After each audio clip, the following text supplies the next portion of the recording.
രോഗിയായ വയോധികയ്ക്ക് ചികിത്സാ സൗകര്യമൊരുക്കിയ വിദ്യാർത്ഥിനിക്ക് നാടിന്റെ അഭിനന്ദന പ്രവാഹം. കൊല്ലങ്കോട് കുടുംബ ആരോഗ്യ കേന്ദ്രത്തിൽ ചികിത്സയ്ക്കെത്തിയ 80 കഴിഞ്ഞ വയോധികയ്ക്ക് ചികിത്സ വൈകിയതിൽ പ്രതിഷേധിച്ച ചികിത്സയ്ക്ക് സൗകര്യമൊരുക്കിയ പെൺകുട്ടി നാടിന്റെ പ്രശംസ പിടിച്ചുപറ്റി. മുതലമട ഹയർ സെക്കൻഡറി സ്കൂളിലെ വിദ്യാർത്ഥിനി അഹല്യയാണ് ഈ മിടുക്കി. വടവന്നൂർ വൈദ്യശാല ചാട്ടുവഴിയിൽ കമലം വിജയൻ ദമ്പതികളുടെ മകൾ അഹല്യയ്ക്കാണ് അഭിനന്ദന പ്രവാഹം.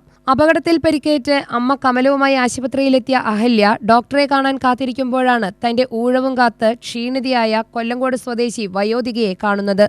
ഡോക്ടറെ വേഗത്തിൽ കാണണമെന്നും ശ്വാസതടസ്സമുണ്ടെന്നും ആശുപത്രിയിലുള്ളവരോട് പറഞ്ഞപ്പോൾ ടോക്കൺ നമ്പർ പ്രകാരം മാത്രമേ അനുവദിക്കൂ എന്നായിരുന്നു മറുപടി.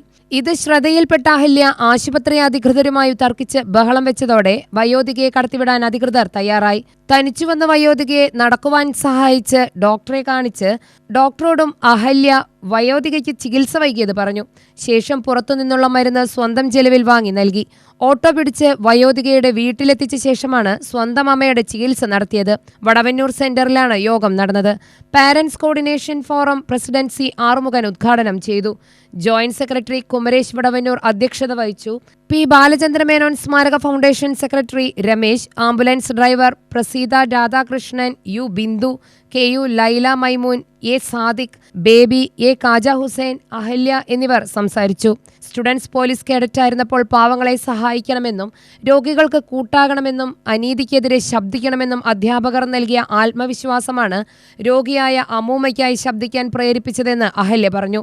ഞാൻ ഇന്ന് ഹോസ്പിറ്റലിൽ പോയപ്പോൾ ആശാ വർക്കർ ആന്റി എൻ്റെ അടുത്ത് ഭയങ്കര തർക്കിച്ചിട്ടുണ്ടായിരുന്നു. ഞാൻ ഒട്ടും വിചാരിച്ചതുമില്ല അവരിങ്ങനെ പെട്ടെന്ന് പറയുന്നു.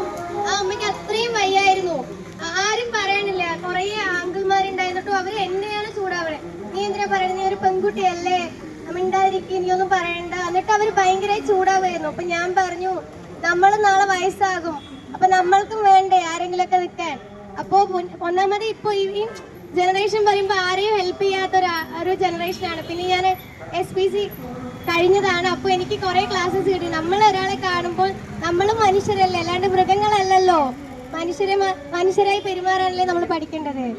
അപ്പോൾ അങ്ങനെ കുറേ ഇതുണ്ടായിരുന്നു. അവർ തർക്കിച്ചിട്ടൊക്കെ അമ്മ കുഴപ്പമില്ല, അവരെ വീട്ടിലൊക്കെ കൊണ്ടാക്കി. ഞാൻ ഒട്ടും വിചാരിച്ചില്ല എനിക്ക് ഇന്ന് ഇവിടെ നിൽക്കാൻ പറ്റുന്നു. ഭയങ്കര സർപ്രൈസ് ആയിരുന്നു. Thank you so much. UTV news Palakkad.